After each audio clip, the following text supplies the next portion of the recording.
Bismillahirrahmanirrahim. Assalamualaikum warahmatullahi wabarakatuh. Innal hamdalillah wassalatu wassalamu ala Rasulillah amma ba'du. Para hadirin, para pendengar dimanapun Anda berada, sebentar lagi kita akan menghadapi hari raya Idul Adha. Tentu perlu bagi kita persiapan tentang ibadah-ibadah yang berkaitan dengan kurban ini. Bagaimana itu kurban, siapa yang mesti berkurban, kemudian apa hukumnya kurban, dan apa saja yang layak kita ambil dari kurban itu. Para pendengar yang dirahmati oleh Allah,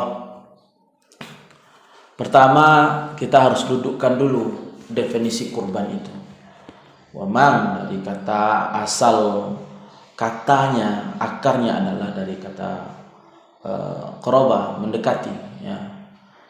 Namun ibadah kurban ini secara bahasa Arab berarti udhiyah, yaitu wahia ma yudbahu minal ibil awil baqar awil ghanam awil ma'iz, yaitu sesuatu yang disembelih baik itu dari jenis unta, sapi, kambing, kerbau atau domba. Perintahnya sudah jelas bahwasannya di dalam surat Al-Kautsar Allah mengatakan fasalli li rabbika wanhar. Nah, kata fasalli di sini disandingkan dengan kata wanhar. Biasanya kita sering mendengar wa aqimus shalah wa atuz zakah. Salat sering digandengkan dengan kata zakat, tetapi kali ini Allah menggandengkan kata salat dekat dengan perintah berkorban. Fasalli li rabbika, salatlah kepada Tuhanmu, wanhar, dan berkorbanlah. Artinya apa? Salat diperintahkan dan hukumnya al-aslu fil amri lil wujub, sedangkan wanhar disinilah perbedaan para ulama berpandangan. Ulama Hanafiyah di mazhab Hanafi mengatakan bahwasannya perintah kurban itu hukumnya adalah wajib, sebagaimana wajibnya salat. Yang membedakan adalah syarat dan ketentuannya saja. Bahkan diperkuat dengan hadis Rasulullah SAW, man kana lahu sa'atun, siapa yang Allah berikan kelapangan rezeki, walam yudahi, tetapi dia tidak mau berkorban, fala yaqribanna musallana, tidak usah dekat-dekat ke tempat salat kami ya. Namun di dalam mazhab Syafi'i yang menjadi mazhab mayoritas masyarakat Indonesia, hukumnya adalah sunnah muakkadah. Nah, sunnah muakkadah, sunnah yang hampir mendekati wajib. Para pemirsa, para pendengar dimanapun Anda berada, lantas apa hikmah dari perintah kurban ini? Yang pertama, yang bagi an ta'lama anna al-adhiyata ibadah, bahwasanya kurban ini adalah perintah Allah yang merupakan ibadah bagi kita. Ibadah yang sudah ada diatur bagaimana ketentuan-ketentuannya. Yang kedua, ihya'u makna dhiyah al-'uzma. Kita mengenang kembali bagaimana pengorbanan yang agung yang sesungguhnya. Apa kita lebih mencintai dunia ini yang sedikit sementara, atau kita lebih mencintai Allah dengan melaksanakan perintahnya? Kalau kita lihat sejarahnya, bagaimana dulu ketika anak Nabi Adam diperintahkan berkorban, yang satu mengorbankan yang baik, yang satu mengorbankan yang buruk.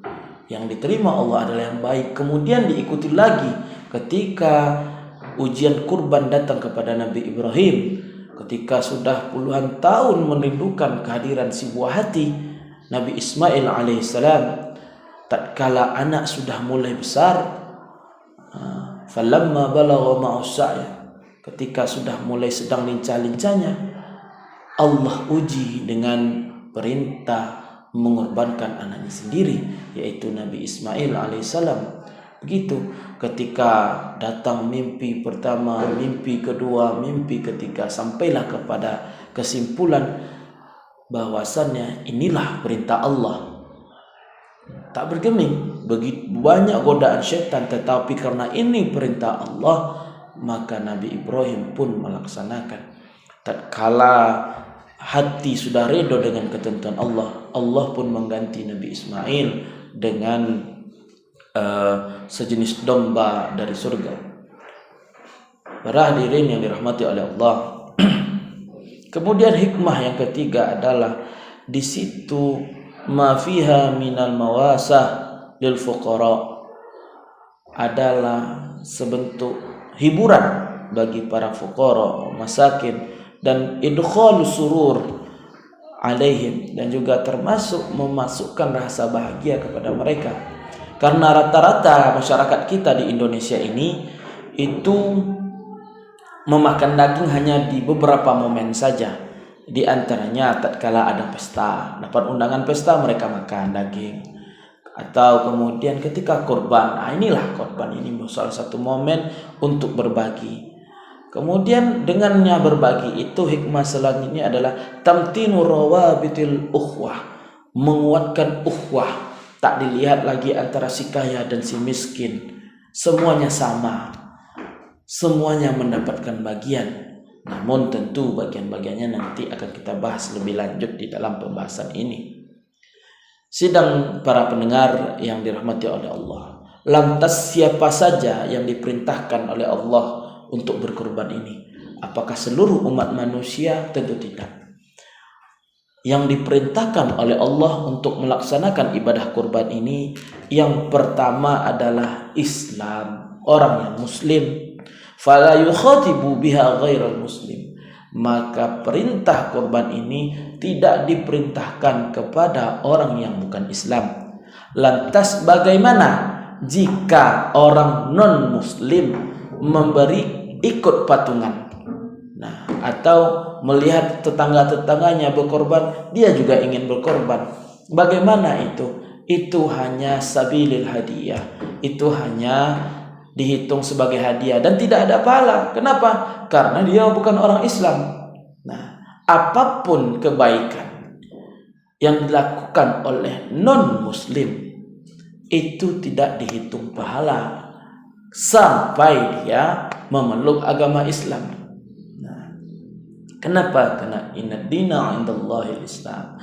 Karena agama yang diakui di sisi Allah menurut keyakinan kita tentu hanya Islam. Jadi ketika amal ibadah ini kuncinya syahadat. Orang yang belum bersyahadat tentu ibaratkan orang yang tak punya kunci sebuah rumah yang di dalamnya banyak harta tetapi kuncinya tidak ada. Para pendengar yang dirahmati oleh Allah. Yang kedua adalah al-bulugh wal aql, yaitu orang yang sudah baligh. Batasan baligh ini adalah sudah mimpi basah bagi laki-laki dan sudah datang bulan bagi perempuan. Wal aql, dan juga berakal. Berarti seseorang sekalipun dia sudah baligh tetapi kurang akalnya, gila dia misalnya, tetapi keluarganya kaya, ingin mengorbankan anaknya walaupun gila, ini tidak termasuk kepada perintah. Kenapa? Karena yang diperintah untuk berkorban adalah al-bulugh wal aqlu, orang yang sudah baligh sekaligus orang yang sudah berakal. Yang ketiga adalah istita'ah, dia harus mampu. Batasan mampu inilah yang sering kali kita salah kaprah. Kadangkala kita menganggap batasan mampunya berkorban itu adalah orang yang sudah punya harta melimpah, punya rumah, mobil mewah, padahal tidak seperti itu. Dalam kitab Fiqhul Manhaji ala Mazhabi Imam Syafi'i dikatakan bahwa batasan mampu itu adalah bi ayyamlika qimatuhu zaidatan an nafaqatihi wa nafaqati man huwa mas'ulun anhum, yaitu tatkala dia sudah punya harta berlebih untuk menafkahi dirinya dan juga menafkahi orang-orang yang menjadi tanggungan atau kewajibannya. Menafkahi di sini apa? Ta'aman wa kiswatan wa maskanan, yaitu dari sisi makanannya, pakaiannya, dan juga tempat tinggal. Sebanyak apa? Khilala yaumil 'id wa ayamit tasyriq, selama hari Id dan hari tasyrik. Maka jika seseorang di antara kita, di keluarga kita, misalnya kita yang sebagai kepala keluarga, kita punya tabungan di rekening dan sebanyak misalnya 4 juta, 5 juta atau 3 juta. Biaya berkorban misalnya hanya 2 juta, 2,5 atau 3 juta. Cukup rekening kita untuk berkorban itu. Dan kalau kita lihat stok makanan di rumah cukup untuk hari Id dan hari tasyrik yang 3 hari itu. Kemudian pakaian ada yang akan dipakai, tempat tinggal ada, maka dari itu uang yang tersimpan itu sudah sampai hari tasyrik berlebih dia, maka sudah kena khitab untuk melaksanakan perintah kurban ini. Inilah orang yang kena sunnah muakkadah di dalam mazhab Imam Syafi'i. Tetapi di dalam mazhab lain Imam Hanafi itu menjadi wajib. Namun di dalam mazhab Imam Syafi'i bisa saja yang awalnya hukum berkorban ini sunnah muakkadah bisa menjadi wajib. Kapan? Ketika seseorang sudah berniat. Contoh, seorang peternak lalu menunjuk ternaknya ada beberapa ekor kambing misalnya atau sapi misalnya. Ketika itu dia menunjuk hewannya, ngomong, insya Allah salah satu dari hewan ini akan saya kurbankan. Artinya dia sudah berjanji untuk berkorban itu. Maka tatkala pas hari korban, ini sudah wajib baginya. Tatkala hari korban dan hewan-hewan itu masih hidup, masih ada, maka wajib hukumnya bagi dia untuk melaksanakan perintah kurban ini. Dan jika melanggar, maka sama hukumnya dengan hukum nazar ataupun sumpah. Kafaratnya sama dengan hukum nazar dan hukum sumpah. Sidang para pendengar yang dirahmati oleh Allah. Kemudian ada kalanya juga ia menjadi wajib ketika itu berupa wasiat oleh seseorang yang sudah meninggal, yang mana wasiat itu lengkap dengan harta yang diwasiatkan. Contoh, seseorang mau meninggal, kok tidak sampai hari, kalau tidak sampai hari raya dan ibu sudah meninggal, bapak sudah meninggal, tolong kurbankan bapak, tolong kurbankan ibu, uangnya sudah ada di sini, maka itu jadinya wajib. Karena itu termasuk kepada bab wasiat. Para pendengar yang dirahmati oleh Allah. Kemudian hewan yang boleh kita kurbankan itu tadi sudah disampaikan, ada sapi, ada kerbau, ada onta, ada kambing. Berapa batas umurnya? Kalau onta mungkin kita tidak akan bahas karena boleh dikatakan sangat jarang sekali atau bahkan tidak ada orang kita di Indonesia yang berkorban onta sepengetahuan saya. Tetapi mungkin ada yang saya tidak tahu orang Indonesia yang berkorban onta. Tapi pada umumnya kita di Indonesia lebih banyak berkorban sapi ataupun kerbau ataupun kambing. Tiga jenis ini yang lebih populer di Indonesia untuk dikorbankan. Untuk sapi, kerbau itu ayyakuna qad ta'na fi thalatha, yaitu usianya harus sudah masuk 3 tahun. Artinya 2 tahun sudah berjalan, kemudian masuk ke tahun ketiga, atau sudah bertukar giginya, atau sudah bertukar giginya. Sedangkan untuk domba ataupun kambing, yaitu sudah masuk kepada 2 tahun. Ayyakuna qatta'na fi tsaniyah, sudah masuk 2 tahun, atau sudah rontok pula giginya. Hal ini didasarkan kepada hadis riwayat Imam Ahmad an Abi Hurairah radhiyallahu anhu. Dari Abi Hurairah telah meriwayatkan, semoga Allah meridhoinya, berkata, sami'tu Rasulullah sallallahu alaihi wasallam, bahwasanya Rasulullah SAW bersabda, yaqul ni'matul udhiyatul jazr min ad-dhani, ya, sebaik-baiknya apa adalah termasuk dari sejenis kambing ataupun domba. Para pendengar yang dirahmati oleh Allah, itu dari sisi usia. Kemudian dari sisi kesehatan hewan yang akan dikorbankan, disyaratkan thumma yustaratu, disyaratkan binisbati lihadhil asnaf thalatha, kepada hewan yang 3 ini, yaitu antakuna salimatan minal uyub, harus terbebas dari aib-aib atau dari cacat. Nah, yang mana bentuknya? Yang aib itu adalah sebagaimana hadis riwayat Imam At-Tirmidzi, atau ada juga yang mengatakan At-Tirmidzi, bahwasannya Rasulullah SAW anin Nabi sallallahu alaihi wasallam qol, bahwasannya Nabi Muhammad sallallahu alaihi wasallam berkata, arba'un, ada 4 jenis pada hewan yang tidak boleh kita kurbankan, la tujza'u fil adahi, yang tidak boleh kita jadikan berkorban. Yang pertama, al-awra'ul bayyinu awruha, yaitu sapi atau kerbau atau kambing yang aura, yaitu matanya 1, sakit matanya 1, celek matanya 1, buta matanya 1. Yang matanya 1 rusak atau sakit itu jelas nampaknya, tahu kita. Yang kedua, wal maridatul bayyinu maraduha, yaitu hewan yang sakit dan kita tahu dia sakit. Nah, nampak jelas kalau dia sakit.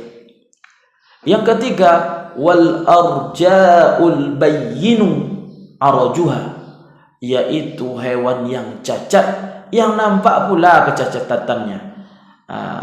Contoh, kakinya pincang, tanduknya patah, atau segala sesuatu yang menandakan ada indikasi cacat pada sapi itu. Kemudian wal ajfa'ul lati la tunqi, yaitu hewan dia mau kurban tapi hewannya kurus, sangat kurus sekali.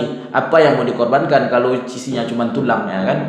Nah, para pendengar yang dirahmati oleh Allah, ketika sebentar lagi kita akan memasuki hari Idul Adha ini dan kita sudah berniat untuk korban. Nah, padahal sejatinya korban itu memang tidak berat.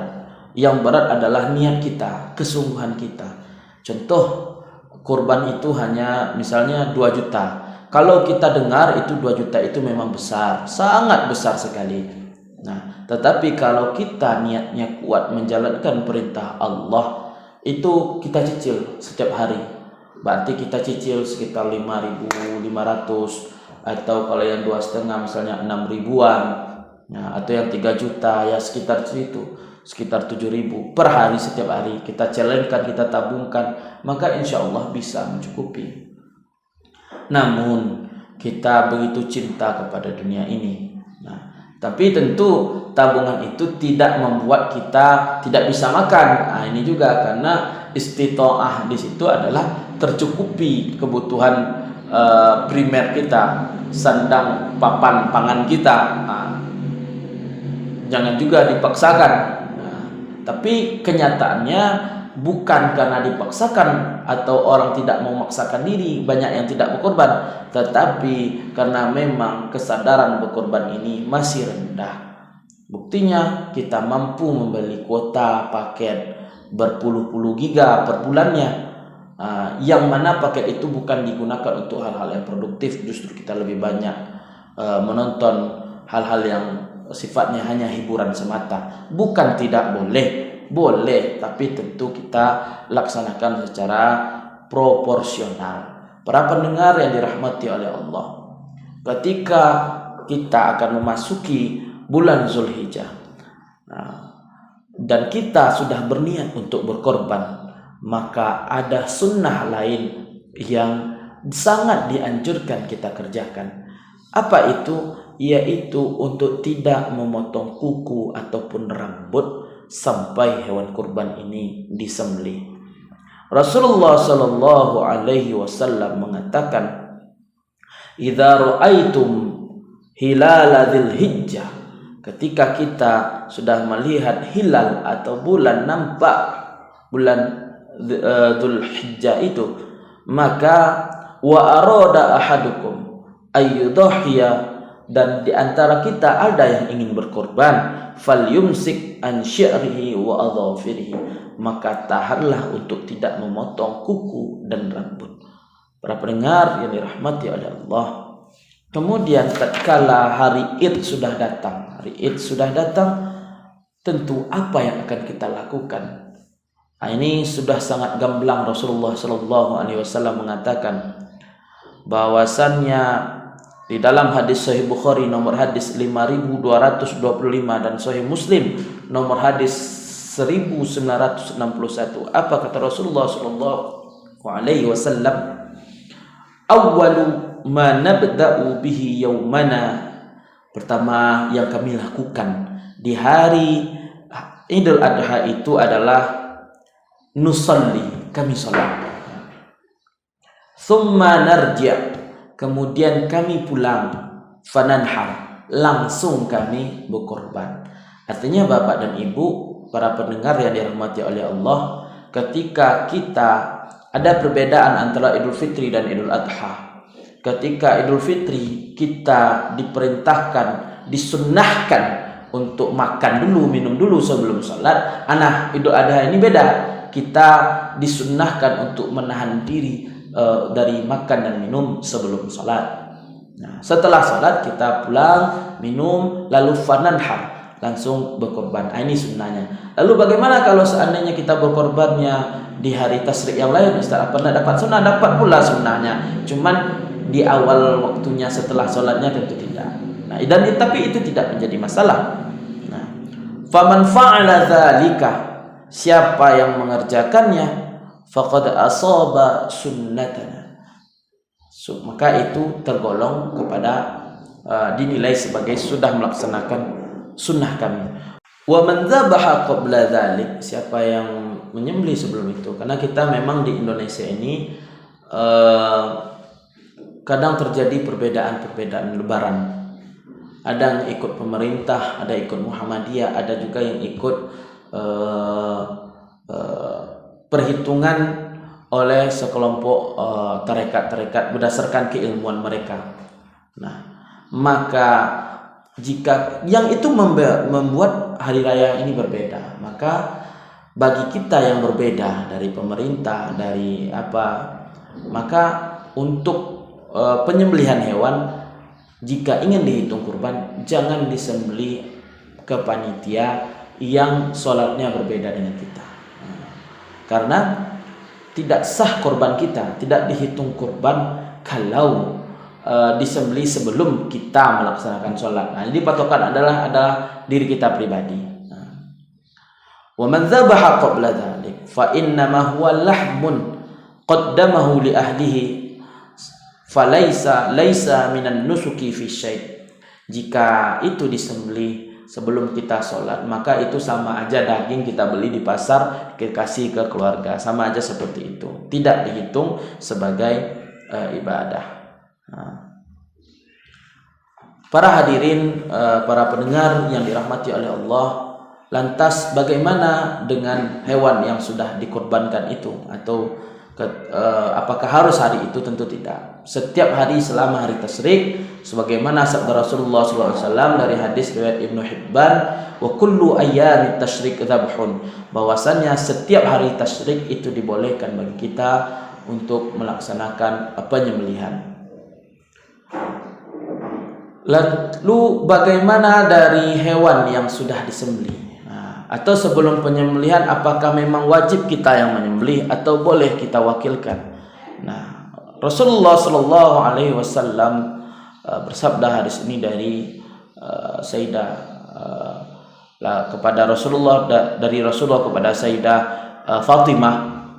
Jadi memang pada dasarnya menyembelih hewan itu adalah tanggung jawab kita masing-masing yang berkorban. Namun tidak semua kita bisa menyembelih, tidak semua kita mampu untuk menyembelih. Maka disunnahkan bagi kita, jika kita tidak mampu menyembelih atau sudah kita serahkan kepada panitia kurban, melihat hewan kurban itu sebagaimana perintah yang disampaikan tadi dari Rasulullah kepada Sayyidah Fatimah, qumi ila udhiyatik fashhidiha. Ya Fatimah, berdiri, lihat hewan kurbanmu, saksikan. Fa innahu bi awwali qatrati min damiha yaghfiru laki ma salaf min dzunubik. Maka dari setiap tetes itu, dari awal tetes itu, Allah akan mengampuni dosa-dosa kita. Para hadirin sidang jamaah, para pendengar yang dirahmati oleh Allah. Lantas bagaimana dengan daging yang dari hewan yang sudah disembelih? Kalau hewan itu adalah kurban kita adalah kurban sunnah, yang bukan karena nazar atau karena wasiat tadi, maka kita boleh memakannya sepertiga, tetap itu maksimal. Tapi kalau itu adalah kurban wajib, itu tidak boleh bagi kita memakannya. Itu harus disedekahkan semuanya. Kenapa? Karena itu bukan hak kita. Fa in akala ahaduhum, jika ada yang sudah terlanjur memakannya, dan ini statusnya adalah kurban wajib, syai'an gharrama wa badlahu qimatahu, maka dia didenda atau mengganti sebanyak yang dia sudah terlanjur makan. Sedangkan wa in kanat udhiyah masnunah, sedangkan kalau dia kurban yang sunnah, jazalahu ayyakula ma yasha, boleh dia memakan semampu dia, tapi memang maksimal sepertiga dari daging kurban itu.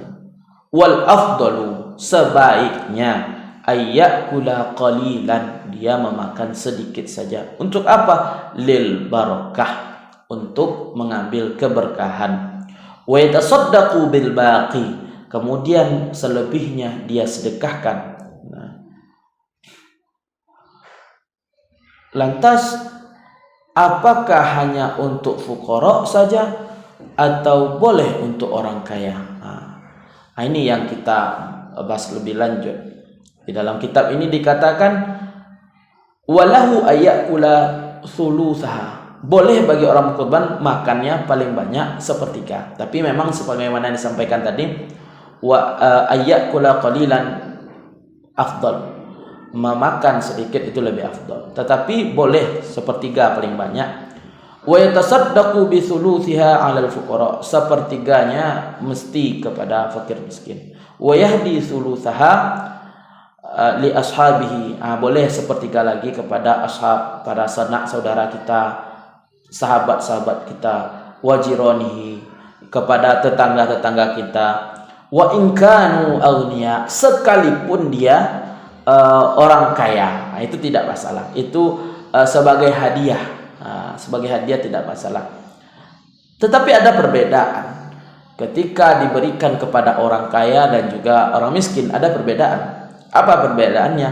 Illa annama yu'ta lil ghani, apapun yang diberikan, daging tadi yang diberikan kepada orang kaya, minha yakunu ala sabilil hadiyah lil akli, itu adalah hadiah yang boleh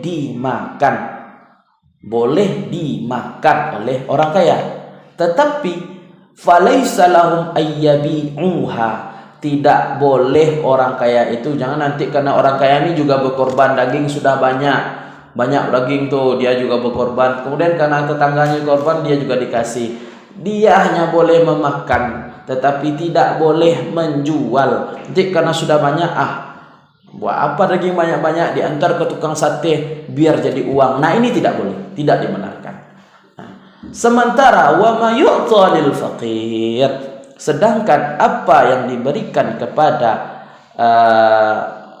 orang-orang fakir, termasuk orang-orang miskin, yakunu ala wajhi tamlik, maka ini sudah menjadi hak mereka sepenuhnya. Yakuluhu aw yatasarrafu biha kama yasha, dia boleh dia makan atau dia jual, terserah dia. Nah, kita juga sebagai apa tidak boleh bersuuzon. Orang miskin ini sudah tidak makan daging, sesekali dikasih daging malah dijual, karena kita tidak tahu bagaimana kondisinya.